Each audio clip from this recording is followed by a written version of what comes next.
Assalamualaikum warahmatullahi wabarakatuh. Kembali lagi di channel saya dalam kisah bergambar. Pada kesempatan kali ini saya akan bercerita tentang sejarah Sunan Kudus. Tapi sebelum saya mulai, bagi teman-teman yang belum subscribe, jangan lupa klik subscribe dan lonceng supaya tidak ketinggalan video-video terbaru dari saya.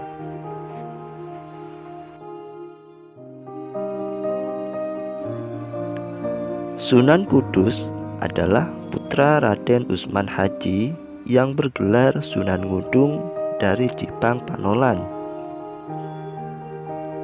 Ada yang mengatakan letak Jipang Panolan ini di sebelah utara kota Blora. Di dalam babat Tanah Jawa disebutkan bahwa Sunan Ngudung pernah memimpin pasukan Demak Bintoro yang berperang melawan pasukan Majapahit. Sunan Ngudung selaku Senopati Demak berhadapan dengan Raden Husein atau Adipati Terung dari Majapahit. Dalam pertempuran yang sengit dan saling mengeluarkan aji kesaktian itu, Sunan Ngudung gugur sebagai pahlawan syahid. Kedudukannya sebagai Senopati Demak kemudian digantikan Sunan Kudus, yaitu putranya sendiri yang bernama Asli Ja'far Shodiq. Pasukan Demak hampir saja menderita kekalahan.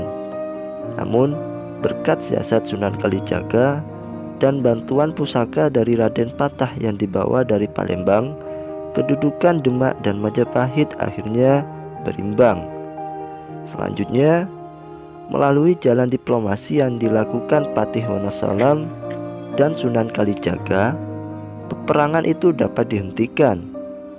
Adipati Terung yang memimpin laskar Majapahit diajak damai dan bergabung dengan Raden Patah yang ternyata adalah kakaknya sendiri. Kini keadaan berbalik.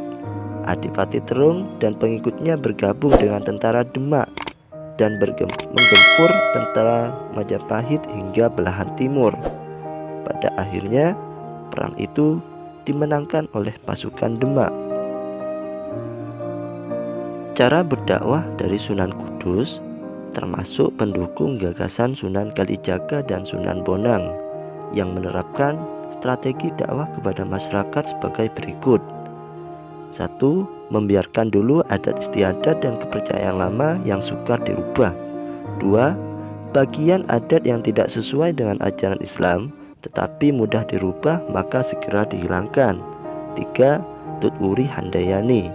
4. Menghindarkan konfrontasi secara langsung atau secara keras di dalam cara menyiarkan agama Islam. 5.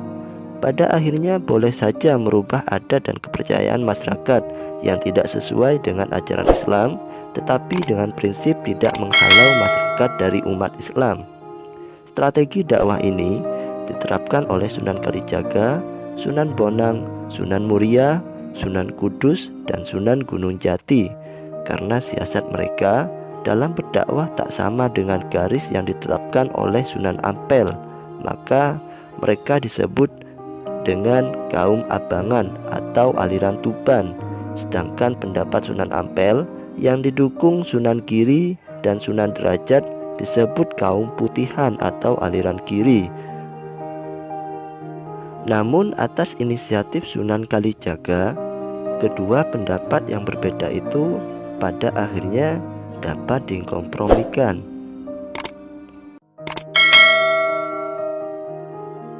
Zaman dahulu, mayoritas masyarakat memeluk agama Hindu dan Buddha. Tidak mudah dalam memperkenalkan dan mengajari agama Islam.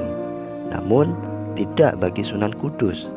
Beliau menggunakan metode syiar atau pendekatan budaya sehingga dengan mudah diterima masyarakat. Berikut ini cara dakwah yang disampaikan beliau. Mendekati masyarakat Hindu.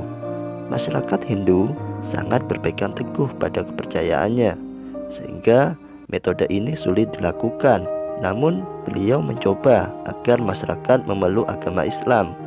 Ja'far Shodiq mengajarkan bahwa umat Islam bertoleransi tinggi terhadap masyarakat Hindu, sehingga berjalannya waktu mereka mau masuk agama Islam. Kemudian mendekati masyarakat Buddha. Metode ini berbeda dengan yang diterapkan pada masyarakat Hindu. Di sini beliau membuat tempat wudhu yang berbentuk pancuran sebanyak 8 titik pancuran.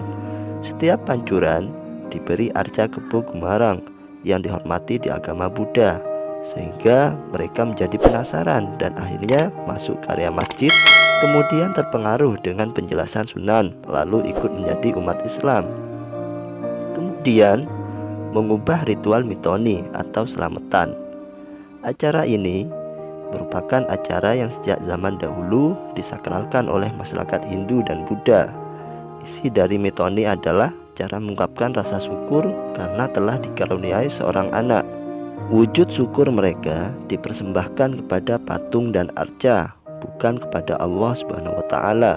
Tugas utama Sunan adalah meluruskan isi acara tersebut, yaitu acara dibuat ke jalan Islami dan tidak dihilangkan begitu saja. Saat berada di Mekah, beliau membantu menyembuhkan warga yang sedang terkena wabah penyakit, yang kemudian penguasa Arab memberikan sebuah batu yang berasal dari Baitul Maqdis, lalu dibawa pulang batu tersebut ke Jawa dan meletakkannya di area Imam Masjid Kudus yang sudah berdiri kokoh. Sunan Kudus wafat pada tahun 1550 Masehi, meninggal dunia pada saat menjadi imam sholat subuh di Masjid Menara Kudus dalam posisi sujud. Kemudian dimakamkan di lingkungan masjid tersebut. Sampai sekarang makam beliau masih ramai dikunjungi dengan tujuan berziarah. Kebesaran hati dan kesabaran Sunan Kudus tidak hanya dalam menyampaikan dakwahnya saja, namun juga meninggalkan sejarah yang pantas untuk dilestarikan. Tokoh penting dalam masyarakat Islam dan menjadi panutan menjadikan beliau masih dikenang sampai sekarang. Cara menyampaikan ajaran Islam yang berbeda dengan wali lainnya menjadikan beliau dengan mudah diterima oleh masyarakat. Peninggalan yang sekarang menjadi landmark kota Kudus ini sangat ramai dikunjungi masyarakat dari berbagai daerah di Indonesia.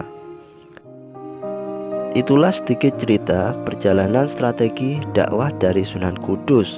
Semoga kita semua bisa mengambil hikmah dari apa yang sudah kami sampaikan, terutama di dalam berdakwah mengutamakan sikap tenang dan halus, sehingga masyarakat dapat menerima ajaran Islam tidak dengan paksaan. Sekian dari saya. Bagi teman-teman yang belum subscribe, jangan lupa klik subscribe dan lonceng supaya tidak ketinggalan video-video terbaru dari saya. Terima kasih. Assalamualaikum warahmatullahi wabarakatuh.